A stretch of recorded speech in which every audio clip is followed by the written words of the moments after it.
Welcome to the Dev Launch Podcast, where we bring you inspiring stories of the tech industry's rising stars, corporate America employees turned tech entrepreneurs. Hear how these folks took a risk in leaving their W-2 job to build their enterprise, the lessons they've learned along the way, and what they're doing to revolutionize this industry, one project at a time.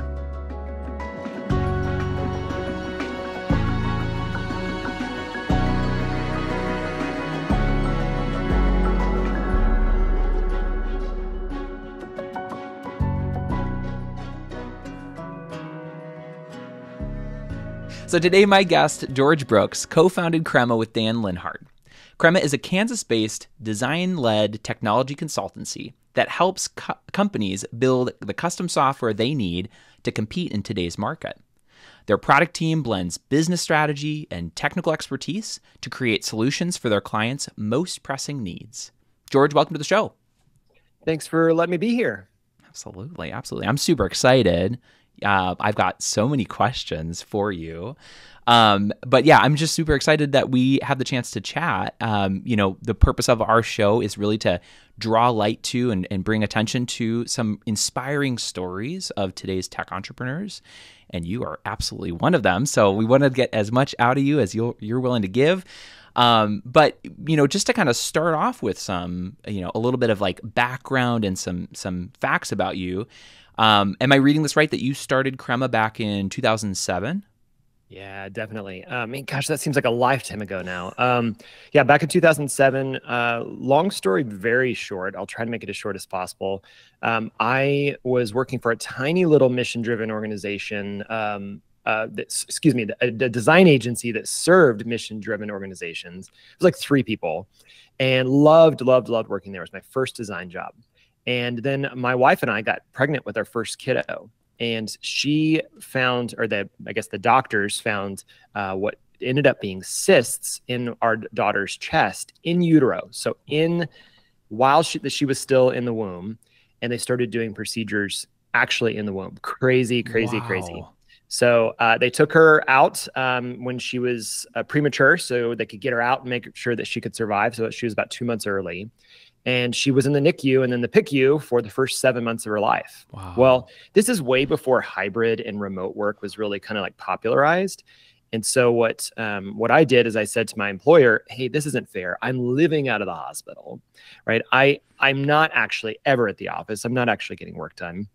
Why don't I buy a laptop and I'll become a contractor, a freelancer, and you could send me design work? And he said, that sounds great. So I did that. And then I turned around. I was like, cool, give me my first project. And he goes, it's 2007, 2008. If anybody remembers the economy at that time. Oh, yeah. He's like, actually, man, I really couldn't. We didn't have enough work to even keep you on staff, let alone. But he was so generous to say, but one of my good friends is an entrepreneur. He's launching this platform. He needs a designer and a project manager. I'm going to introduce you. Now, I already kind of knew the guy, but the guy just took care of my family for a full year. Worked on building this platform out, designing this platform out. And I learned very quickly what it meant to be an entrepreneur. Some people are, inspired to go do something, to go build a rocket ship and go to the moon. Other people are shoved off a cliff and have to figure out how to build a plane or a parachute. And I was definitely the latter. Wow. So you were just kind of thrust into entrepreneurship. Yeah. I always wanted to own my own studio. I think I remember telling even my mom when I was in middle school, I was like, man, all I want to do is just own a place where I'm surrounded by creative people building the coolest stuff. And inevitably I thought maybe that'll be working for agencies. Maybe that'll be working for a tech company one day, something. And then fast forward, 15 years and got my own place. Well, I was going to say what part of the question that I was going to ask is I'm like, if I'm reading this right, your business is almost able to drive. It's able to drive right now. It's that old. That's a good way to say. Well, and I can parallel it to my oldest daughter, right? So she was when I started to go out on my own, she's actually just turned 16. So while the business is 15 years old, because it was about a year and a half when I formalized that I accidentally had a business, I can always look back and go, oh, how old's my daughter? And yep, she's learning to drive right now. So that is very much the truth. So if you didn't see the scars, you wouldn't know the difference. She's doing super, super well. Oh, that's amazing. Oh, I'm glad to hear that that all resolved well, and thank goodness for incredible medical technology like Oh, in amen. utero Oh, surgery. That's the wild. right time, right place, right doctors. She's a Mm. miracle. Yeah. Yeah. Oh, I love that. I love that. So now I see Dan, who's your co-founder. He joined the mix back in 2009. Is that right? Yeah.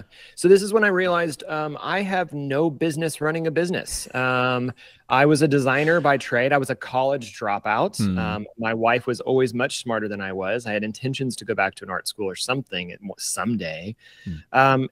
But yeah, had got clients, right? So when clients start paying you, then you have to invoice them. You Hmm. have to pay taxes. Hmm. You have to do all these things that I had no idea how to do.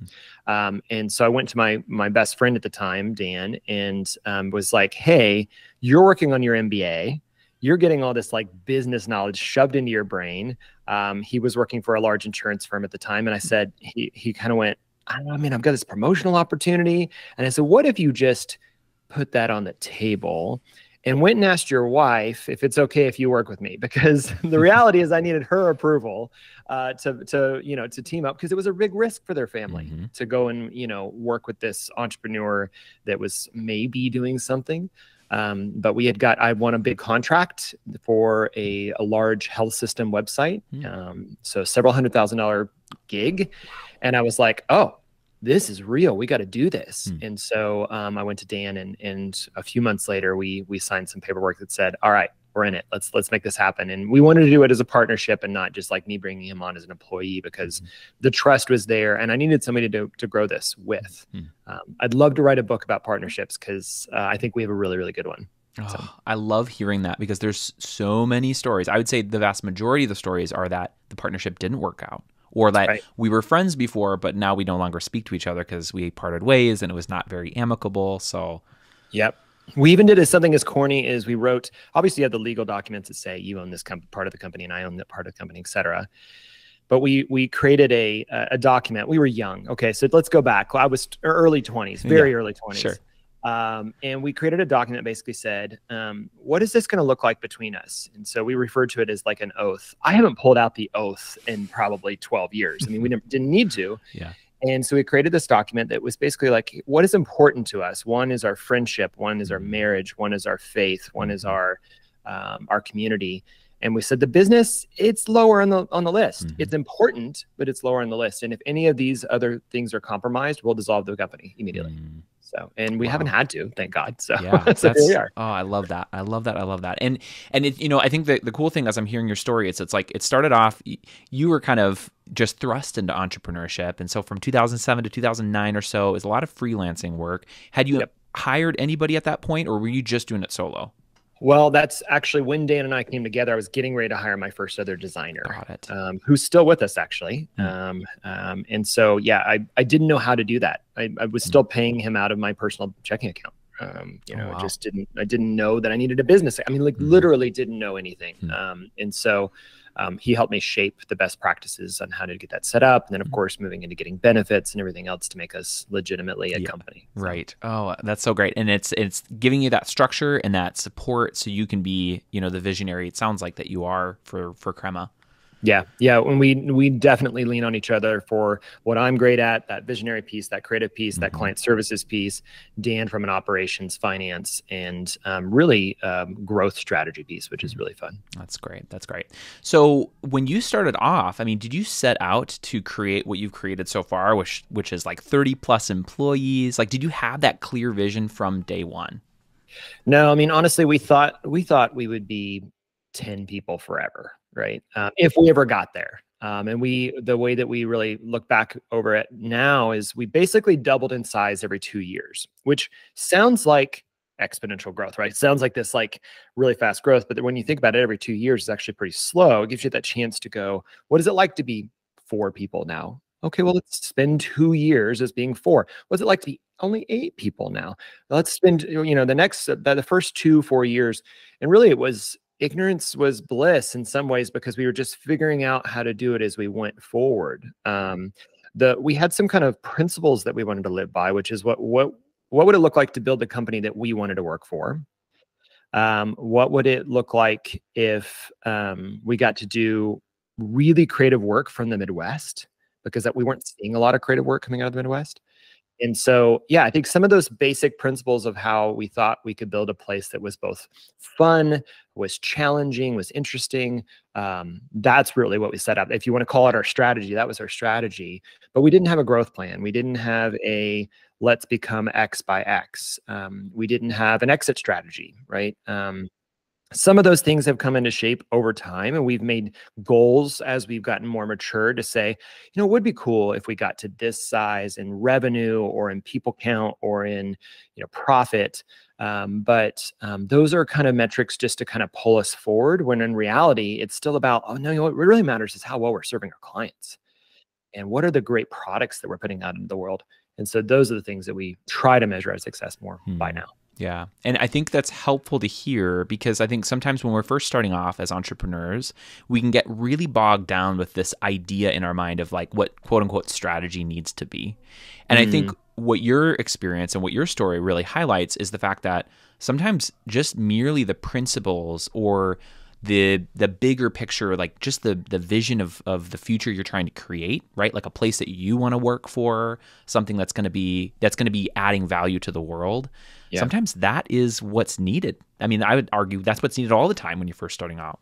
It is. It's gonna be different though, depending on which kind of company you start. So one of the things that I think about, and because we've actually been entertaining some stuff in the last couple of years, if you're building a product and you need capital up front to build that product, and you don't have the capital personally set aside to get the runway going on that. So basically you need to do some fundraising, right? Whether it's a seed round or VC or, you know, your mom or whatever, you need to be able to tell a story, which sometimes could be viewed as a strategy, at least tell a story about the potential of what the business can become for the return for that investor. Now that's something we didn't have to do, right? Because what we were doing is the story we were telling was, hey client, I will do the thing for you that you don't know how or don't want to do. And if you pay me, this will be a great relationship. So it was a much easier way to say, I can have money revenue in very quickly for a service rendered without having to have a long-term strategy, because I don't have to bank on a runway someplace. So I do because we were working a lot with startups in the early days. And so I could see the differences. They were starting their companies, the strategies that I had to have a little bit more in place, because they had to be able to cast that vision forward of the potential for the investor. I can see that. You see what I mean? And so it's slightly different, because we're on me being in the service space. The service rendered was a much faster way. But side note, you want to go make money tomorrow? Go find a service. That's right. Right. If you want to go make maybe a higher potential return on investment or a bigger exit, go build a product or build something with intellectual property. But there's higher risk there. So for us, it's just different. But I would say there's no reason anybody can't start a business by just going out and rendering a service, doing good work. I mean, you're case in point, right? Like you did that. You were thrust into it, and you're still flying, you know? I love it. I love it. 15 years later, I still love getting up and to do what I do. That's amazing. I love it. I love it. So if you can remember back to those early days, I'd love to go back to, let's call it 2009 to 2011. Well, no, let's say not only the early days freelancing, but also, you know, the first couple of years with you and Dan together. Yeah. Talk to us about, like, how did you get work? Like, what did sales and marketing look like for you in those early days? I mean, it's in some ways it is similar to what it is now, just at a different scale. It's relationships. So we spent a lot of time being a part of the community, hosting events, going to events. This is the time when Web 2.0 was just taking off. So there's this new move of people moving to like web-based applications, which, because for those that maybe are younger or don't remember, previous to that, really the only software that existed was in servers inside the business. They were literally like, it was a tower or a computer or a stack in somebody's closet. And there was this big move to cloud-based computing, which allowed us to then see a push towards open source technologies. We happened to grab onto Ruby on Rails early on, which was this like, I think Groupon was using it, 37 Signals invented it, and it was accessible. We could afford it. We didn't have to buy licensed software to start a business. Well, during this time, we were trying to figure out how to kind of shape this, this new way of working, as we were figuring it out ourselves, right? I mean, it's kind of like, oh, we're building new things, a new technology as we're learning how to do a new business. And I think that the challenge for us in those first years was figuring out, will someone trust us to do all this newness?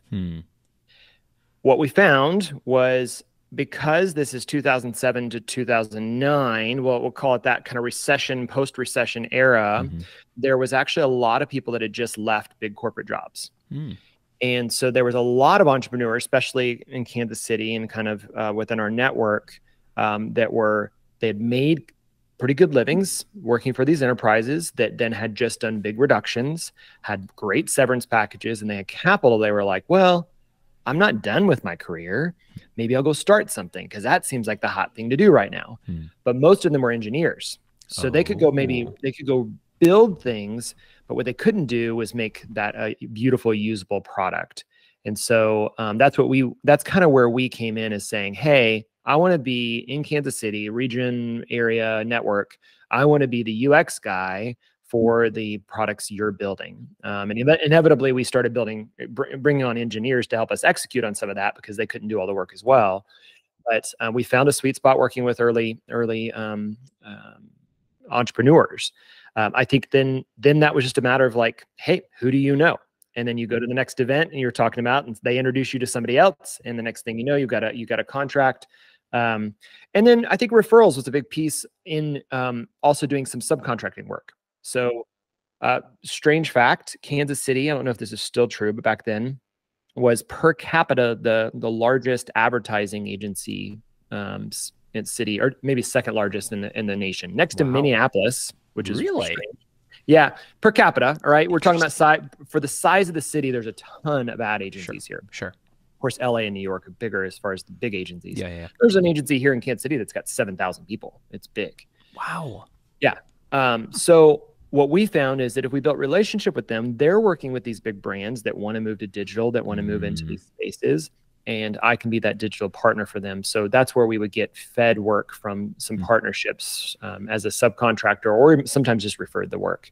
So I would say referrals, partnerships, and subcontracting, and then just getting yourself out of the building, honestly, spending time in the community. And I'm glad that you said that, because I think it helps to dispel a little bit of the mystery of the beginning part, right? Like, I mean, you knew, because you were an expert in your craft, like, I can do the thing.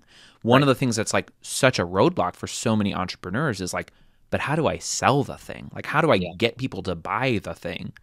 And what I heard you say is like, a lot of it is relationships, especially in this service type of business. You know, like you said before, maybe it's different for a product-based business, but for a service-based business that's like built a lot on trust and the contract sizes are pretty large, having a relationship is huge.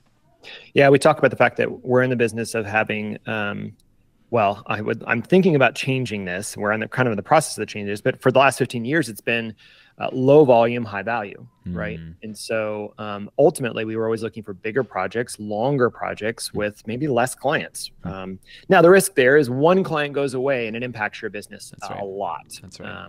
And we've gone through seasons like that. But generally speaking, I think that, you're right. It's not a mystery. It is just relationships. My mantra around the office is, we're in the business of people. We just happen to design and build apps. I love that. I love that perspective. That's, I think, a healthy way of approaching it. So you've already mentioned a little bit about how, nowadays it's a lot of the similar stuff as what you were doing in the early days, just at a larger scale. But can you talk to us a little bit about how your marketing strategy has evolved as you've grown? Yeah.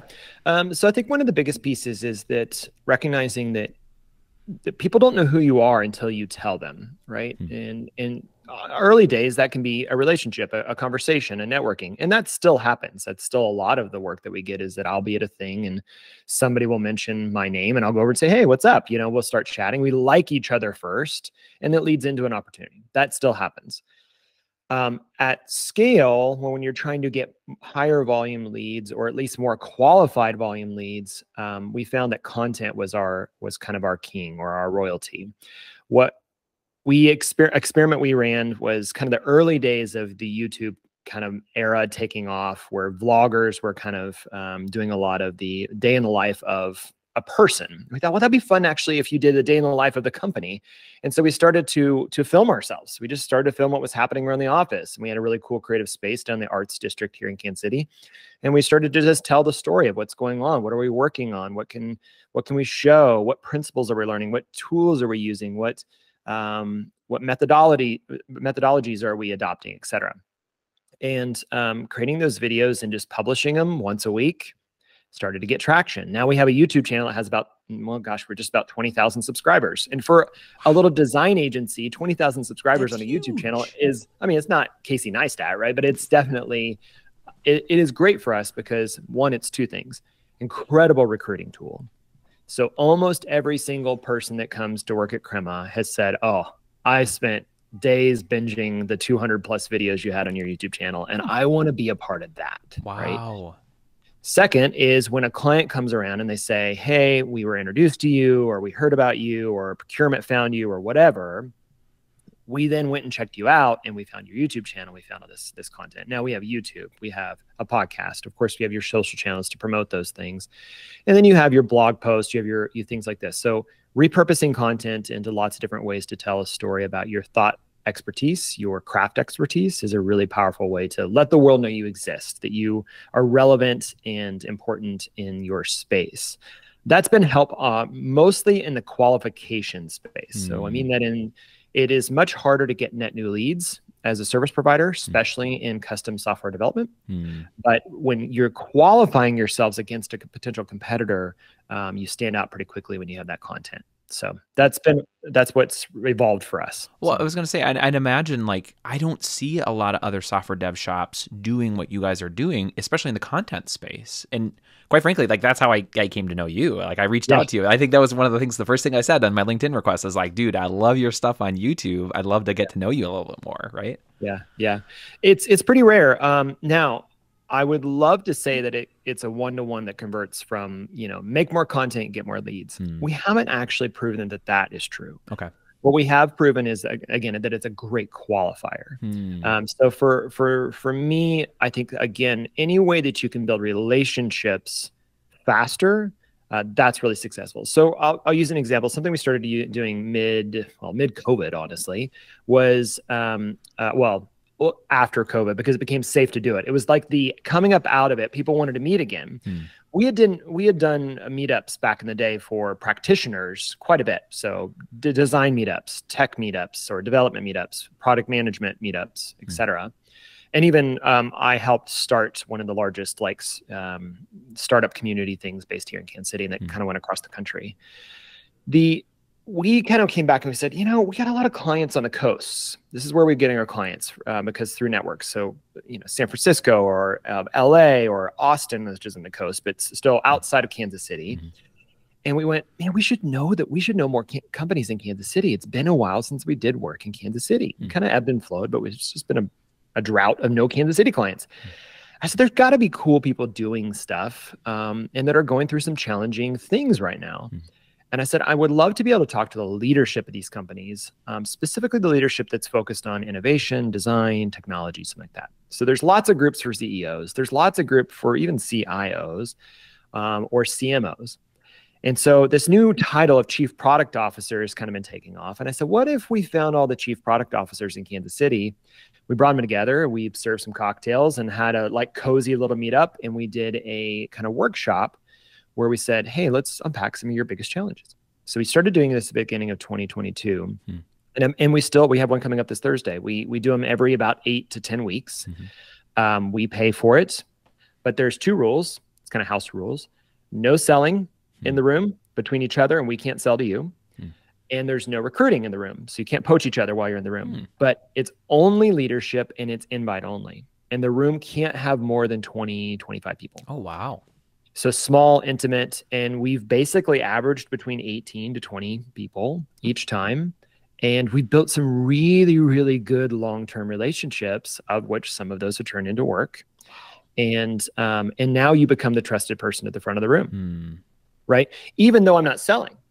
All I'm doing is saying, hey, I'm facilitating. Hey, I'm providing value. And then they always leave with a different book. I'm trying to remember what the book, something about bets.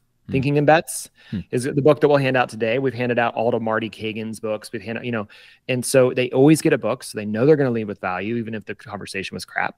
So like they're always going to leave with value, and they keep coming back. I just had 3 emails from folks that I'd love to work with that said, hey, can't wait to see you on Thursday. Cool. Wow. Well, maybe this is about planting seeds, right? The seeds might take 3 weeks to bear fruit. They might take 3 years to bear fruit. But if you keep planting the seeds, inevitably you're going to have a funnel of work that comes in the future. Yeah, it's investing in relationships at scale that I'm hearing is a very successful marketing strategy for you guys. It is, because again, we're in the services space, we're in the people space. If you're trying to scale a product, it's a different approach, but this has definitely worked for us. Yeah, so. I love that. That is super insightful. Now let's go ahead and fast forward here for a minute. You've spent a few years, let's say you've spent a few years with Dan, we'll call it 2012. At that point, 2012, had you already surpassed that coveted 7-figure, $1 million in annual revenue mark, or were you still a ways out? You prompted me with this question earlier, and I should ask Dan, because Dan would know. I'm terrible at dates. It had to have been close to that time frame. So again, you think doubling in size every couple of years, it would have been close to that. The picture that I have in my mind is we were being recruited by a bunch of these mentoring groups that were in the area. Hellsberg puts on Hellsberg Diamonds. The founder is here in Kansas City. And they have a group called Hemp. Has nothing to do with marijuana. It's a Hellsberg Entrepreneurship Mentorship Program. It's really well known. It's well done too. But in order to qualify, you have to be past the 7-figure mark. And we kept getting courted, and they were like thinking about making it a special exception for us because we were so involved in the community, and we were okay being small. We didn't have to be past the 7-figure mark. Well, then, so they created there was another group made through another entrepreneurship organization in town for folks that were sub 7 figures to help them get past that mark. We were the guinea pigs of that group. And as we got brought into it, literally we were just passing the number as we got brought into the mentorship group. So it was kind of this weird, like, technically we're past the mark that you're trying to help people get past. So we were just running the edge of it. But I remember one of our employees at the time, he actually had owned a business. And he said, well, you can never make less than 7 figures again. And that kind of shook me. I was like, oh, like you never want to go backwards. You never want to go down. And but it was definitely, to get to that mark was exciting. We celebrated it. But we also kind of said, you know what? We've still got a lot to learn. We still got a lot to grow. So yeah, it would have been about that time. I remember more the conditions of it than I remember the exact timing of it. So, but I think the reason why it's so helpful to hear that is because, especially for the new software dev agencies that are starting up, they might get 2, 3, 4 years in and be like, oh my gosh, $1 million still feels like so far away. But even in your story, right? Like, you started freelancing in 2007. It wasn't until probably 2012, 2013 that you guys edged towards it. Many years. Yeah, exactly. Well, and I think the other thing to think about is you can live a really good life if you keep your costs down. You keep your team small. Maybe you outsource some of your work. I mean, the solopreneur is a big growth thing right now.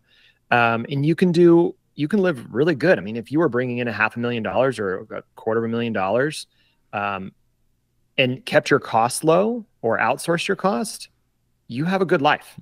You have a better life than most of the people on the planet. That's right. And so while people think about the word millions or then billions, it's good. And, Crema's gotten to the point where, we were doing multiple millions of dollars. Mm. And that's fine. But what that means is when you're at that size, tends to be that now you have an engine you have to keep feeding. That's right. Right. And so that's if that's the life you want, if that's the challenge you want to take on, then go for it. Yeah, it's a lot of fun. You get to be surrounded by people that are like there for the journey. But it's not, I don't try to measure success based off of the financial number. I'm more try to measure the success based off of kind of the satisfaction of the work that we're doing.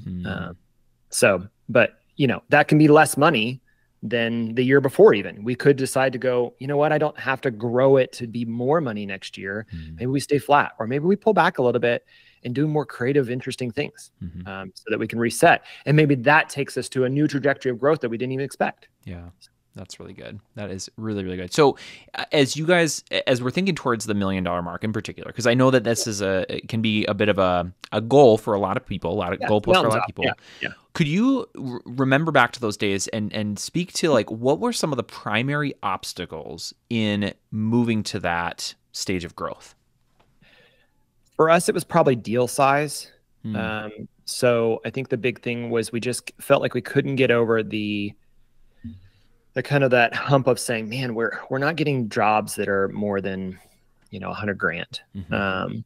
And yet software was becoming more expensive to do. We were realizing in order to do this well, we were going to need to be charging more, either by an hourly rate or by deal size or by project size.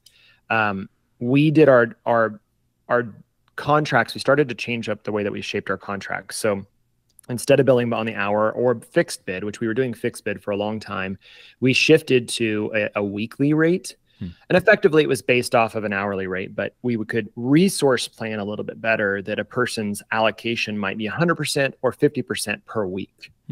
So you could have a person that could take on a little bit more work with multiple projects. And so you could stack things. You had a little more fluidity to stack things than you could when you were dealing with just the profit on the hour. And so I think that shift for us and the way that we set up our contracts was really helpful. And then the other thing that we did, it really worked for the time. I'm not sure if it's still the right thing. I mean, we're always testing that, but that we moved to basically having no deliverables in our contracts. Oh, wow. Yeah. Crazy. I know. And it's a hard sell. I'll just say it now. But the reason we did that was we really made it clear that if you want to work with an agency that is truly working in agile, that's truly working in an iterative approach, then what we said on the piece of paper at the beginning is not what we're going to end up seeing at the end. Right. Yep. And so unless you want to manage change management and procurement wants to, sign off on those every 2 weeks, then we need to have something that's a lot more flexible. And what I want you to prepare you for is, here is your team. There is a separate document that's not legally binding that is like milestones and goals that we want to be aiming towards, but they're more outcomes than they are deliverables.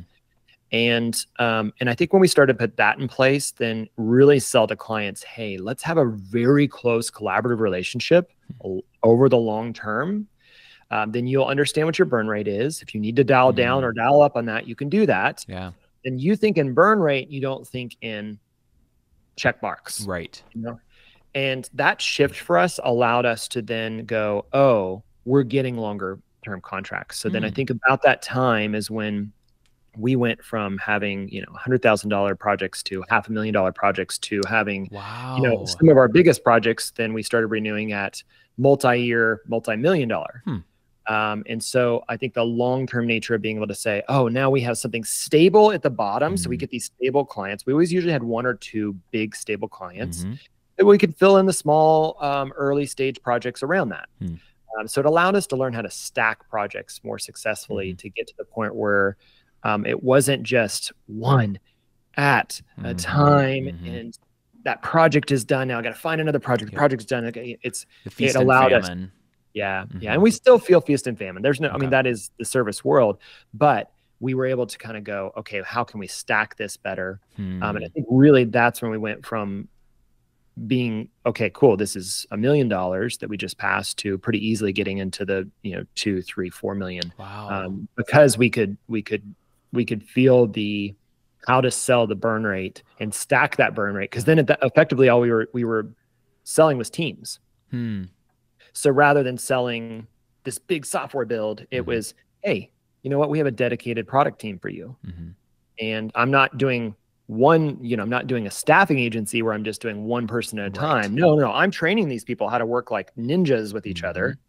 And then they can go out and deploy into your environment and move really, really fast. That's so fascinating. Did you find that when you made a kind of concerted switch and focus on this kind of almost new way of framing your work, did you find that client satisfaction remained the same? It increased, it decreased? What did that do to client satisfaction? Yeah, I think it shifted at first. So it made sales a little harder until we knew what the language was. So sales, was a little bit of an uphill battle, but we got better at it with practice. When you got to the client satisfaction piece, yeah, clients were like, awesome, because what it forced us to do was be extremely accountable to communication. So we had to include them on daily stand-ups. We had to include them on sprint kickoffs. We had to include them on estimation processes. And those are things that a lot of agencies will just kind of keep like hidden away because it's like the secret sauce. They don't want the client to see like how this is done, and maybe we can fudge some numbers over here or something. And instead it was like, no, you need to come in here and hear us say that we think that feature or that functionality is a 21, which if you've been in the world of estimation, it's like a Fibonacci number. Right. It's a big impossible lift. And they're like, well, hold on.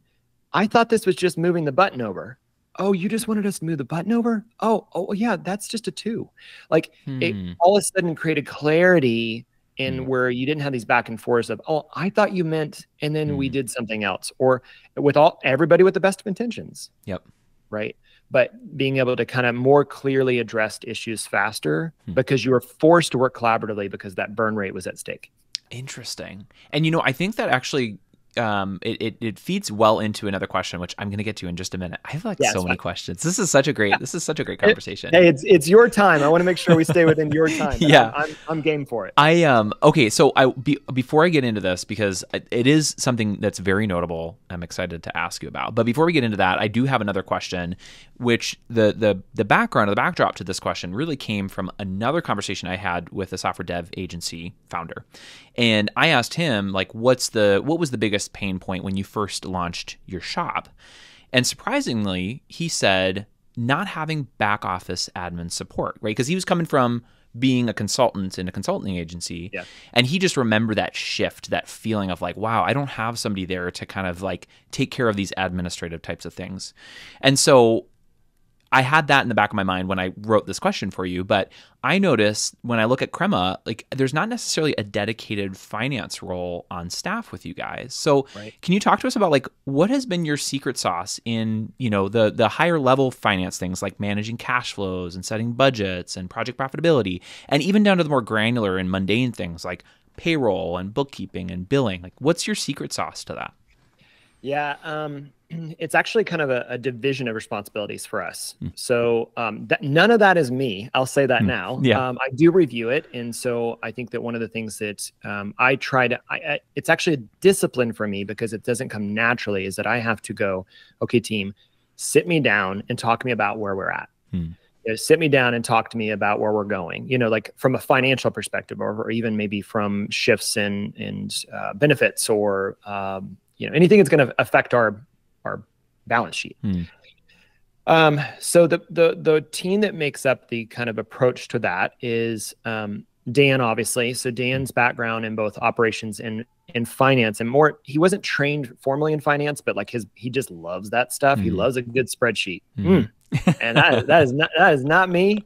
But I love that. I love him for that. Yeah. But he also doesn't have that financial training. And so what we do is we have a really good relationship with our CPA that we call on a regular basis for questions around best practices or ways to shift things. We are actually using a very, very, very part-time fractional CFO that comes in and consults on certain areas. But it's really more ad hoc right now. We have a person it's been on our team for, 6 or 7 years now. She came in actually is kind of like an office manager. But very quickly started to take over some of the administrative tasks for Dan specifically around, hey, you know what, you're really good at just seeing the details. And so I would love to bring you in and help you do some of the bookkeeping. And so the bookkeeping, you know, which we don't have a lot of, but like making sure things done. Then she became kind of our HR professional. Like so she oversees all of HR policy. She oversees all of, and it's crazy because the folks that we work with from our benefit standpoint, or even from our legal standpoint, they're like, y'all, she's awesome. Laura is amazing. And so she really helped us oversee everything from like running payroll, each pay cycle, or making sure that when we went to hybrid, that we had employees in all these different states, and that the taxes were set up properly for each of those states. She's done a good job of kind of managing all that. So that's Laura. And then the combination of really Laura, Dan, and then our directors and VPs. So this was something that was a little bit different. We, about 5 years ago, gosh, that number has gotten bigger. It's probably 6 years ago. Yeah. Time goes by. We were told by a mentor, if you want your company to be successful, you need to replace yourself. We were like, what are you talking about? It's like the company is Dan and I. They're like, no. People are hiring George and Dan, and you happen to have this company called Crema. You need to flip that on its head to say, people are hiring Crema, and it happens to be owned by these guys named George and Dan. Okay, well, what does that look like? Obviously, from a client services standpoint, that meant I had to replace me being on every project. So that took a long time, but we got that done. From a Dan perspective, it was him bringing in someone to help with payroll, with operations, with leadership oversight, with one-on-ones for everybody, those types of things. And so we ended up putting a what we refer to as XLT, our executive leadership team, which is our VPs in place. So that oversees all of client delivery, all of sales, all of long-term strategy, and then an operations VP. So those kind of quadrants really helped us to then go, okay, you also have purview into money. Now you can see everything. You get to see everybody's salaries. You get to see, you know, where everything's at, which meant that we started to create better structures for pay bands. We started to create better leadership growth opportunities for our employees. We started to better understand, here's where we make profit margins on the hour or on the week or on the project. How do you measure that? How does every project know what that's going on? So they started to see it. So it was diverting that so there was a shared knowledge instead of it all being in one person's head, it was Dan originally. Right. That was really, really successful, albeit took some time, took about 2 years before it really started to operate well. And now we have the directors, which for context includes both our HR side of things, but also all of our, what we call craft directors. That's each of our main crafts, which is product management, design, development, and testing. Those directors started to get more purview into those things as well. So they could understand, even in their craft, how well are each of their craft people helping to support that overall number. And then, of course, they knew what people roughly were making. They didn't know people above them, but they knew kind of people underneath them. And then again, they knew the pay bands because we wanted to make that fair and equitable across what the industry standards were. So yeah, we started to share the knowledge is really the way it played out. So we didn't have a one person, but Dan was definitely still the leader of that, kind of orchestrating it. But then that shared knowledge really got brought out to a few others. And then we do consult with others just to say, are we missing something? You know, ignorance is bliss until you're ignorant. And then, and so we do look for best practices just to see if there's, we might go through a hard season where we go, ooh, we need to be thinking carefully about what decisions we make right now. And I'm so glad that you said, I feel like all of these are perfect examples of like how to run it well. I mean, even the fact that you guys have grown to where you have, I think is evidence of this. But a couple of things that I heard you say is like, number one, having somebody like a Dan to be part owner is so crucial. Like you have to have somebody who can own that part of that part of the business. And like, even though eventually you guys got to the point where things were disseminated, there's still the one person who's primarily accountable. right? Yeah. And then to your point, it's like, okay, even though Dan has a proclivity towards this, may not have like the training per se, the background and the training for that, you then bring in trusted advisors. You've got your CPA that you guys call on regularly. You've got this fractional CFO that's over here, which for everybody who's listening, a CPA and a fractional CFO, not necessarily the same person. That's right. That's right. And it can actually be really helpful to have that interplay because they have a slightly different perspective. Both of them do. And then you guys just really lucked out with Laura is her name, the office manager. She's incredible. Yeah, she's I mean, having something like that, like a kind of a catch-all for all these kind of administrative type of functions for the business, like, yeah, this was a very wise move on your guys' part. So, and remember, it was over the course of 6 years. Sure. So like, this isn't something that happened overnight either. I mean, it was something that took a transitionary time, and it doesn't mean that it's perfect. There are times that we have to kind of step in and go, oh, we need to rethink this, or we need to reapproach this.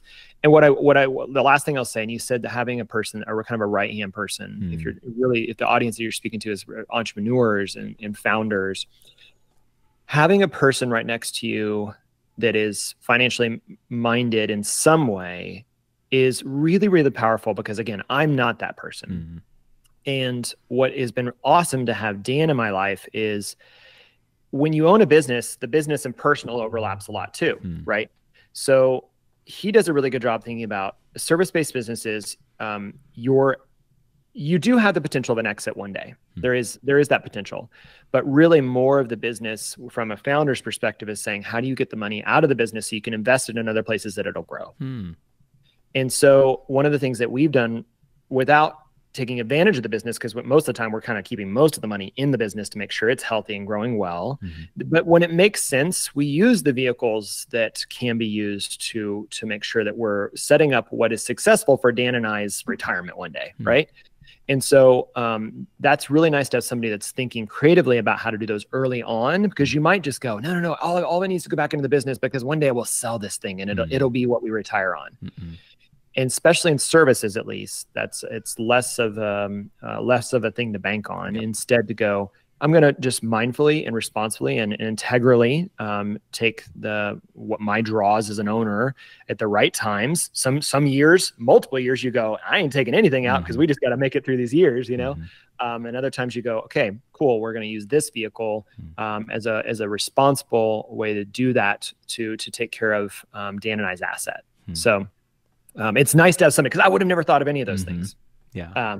And doing it integrally is a big piece that we really try to do well. That's so great. Yeah. Usually I'm talking with guys, and the primary thing, because I'm usually talking with more like very engineering focused guys, like very technical guys. So they would probably feel more comfortable in that space. And so usually the co-founder that they need is a sales and marketing guy, somebody who can really think that way. It sounds like that's a skill set you've developed and you are kind of more naturally gifted in. Yeah. Would you agree with that? Yeah, I guess. Oh man, that's an identity crisis right there. It's like, man, I wanted to, going back to my middle school self, I wanted to be the creative that was surrounded by creatives. And what I grew up to be was a salesperson. Like, and it's okay. It's what the season calls for me to be. I think a couple years ago, actually I had the freedom, and Nate, our VP of sales, he's awesome. But a lot of the net new leads and relationships come through me. And so, we are still shaping how can I replace myself in that as well, so I can step away from not from doing it, but from it being crucial that I am the person doing it on you. Right. And if we can get to the place where that's not the case, then I think I will have space. And I've had seasons where I've had space to dream about what's next for Crema, or dream about what else we could be doing, or what else we could be shaping. A couple of years ago, I had a season for about 9 months where I was able to do that. It was awesome. Oh my gosh, it was amazing. Stepped back into it over the last couple of years, but that's part of the game. Oh man. Well, I got to tell you, George, I wish we had like hours and hours, because I still have so many more questions. I mean, I sent some questions over and we haven't even gotten to them yet. I know. But I know we're just about coming up on time, and I want to make sure to give you some space to share some words of advice. This is something that I love to do on my podcasts, is to just like give you an open platform to just speak to the younger version of yourself. So if you would please, just for a minute, I want you to envision somebody who is either currently in corporate America, they're a really talented software, either UX designer or even a software engineer, and they're like itching to get out, start a business on their own. Or maybe you're speaking to somebody who is the first or second year out starting their software dev agency. Talk to that person, give them some words of wisdom from 15, 16-year Crema owner, just to kind of encourage and spur them on in their journey. Yeah. I mean, number one thing is just be patient.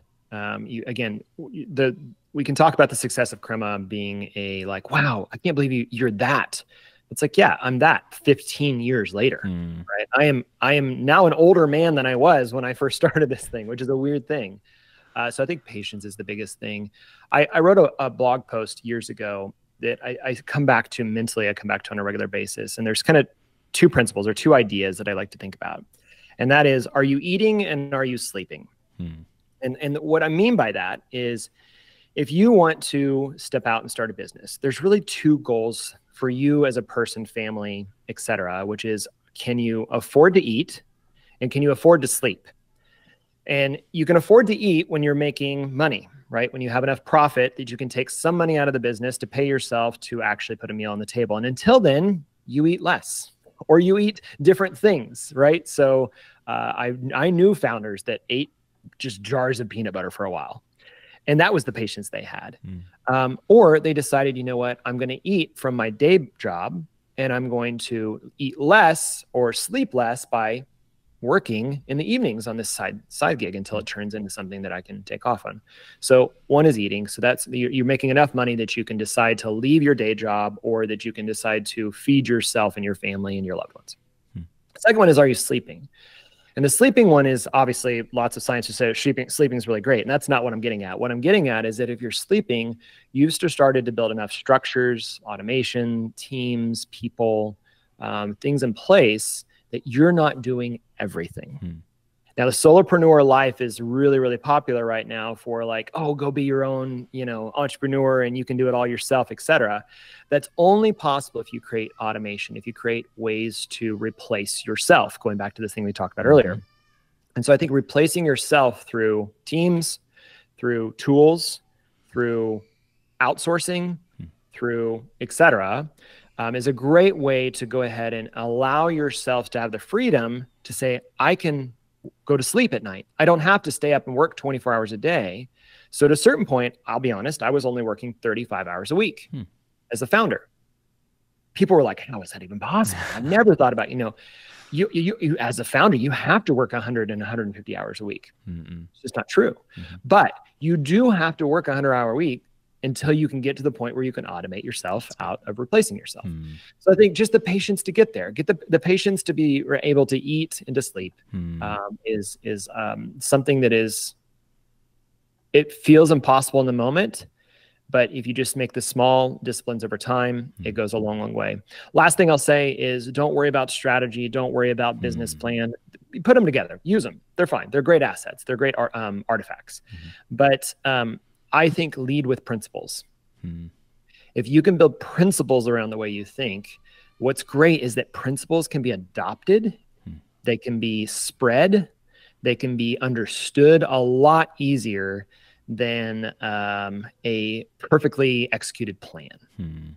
So I love sharing principles around the office. And so one of them is, are we eating and are we sleeping? So yeah. I love that. I love that, man. And there is, like I said, still so much more that I wish we could have talked about. One of the things that I was going to ask you about is the 5-star clutch reviews that you guys have. And I'm like, if you guys want to see a company that's doing it right, all you have to do is just look to Crema.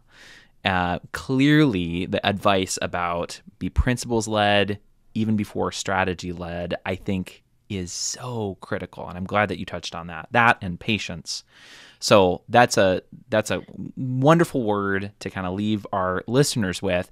Now, George, people have been listening. Maybe there's some questions that have come up as they've listened to this podcast. Where could people go to follow you, maybe connect with you? Where are you at socials wise? Yeah.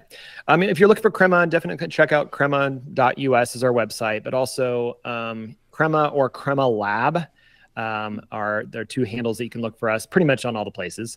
If you're looking for me, I'm on LinkedIn. Hit me up, George Brooks. Or if you're following me on the Twitters or the Threads now, which is the hot new thing, it's Concepts Guy. So Concepts Guy is kind of the classic handle for me, just trying to help people dream up their next concepts. So I love it. I love it. Well, thank you, George, so much for being here on the show today.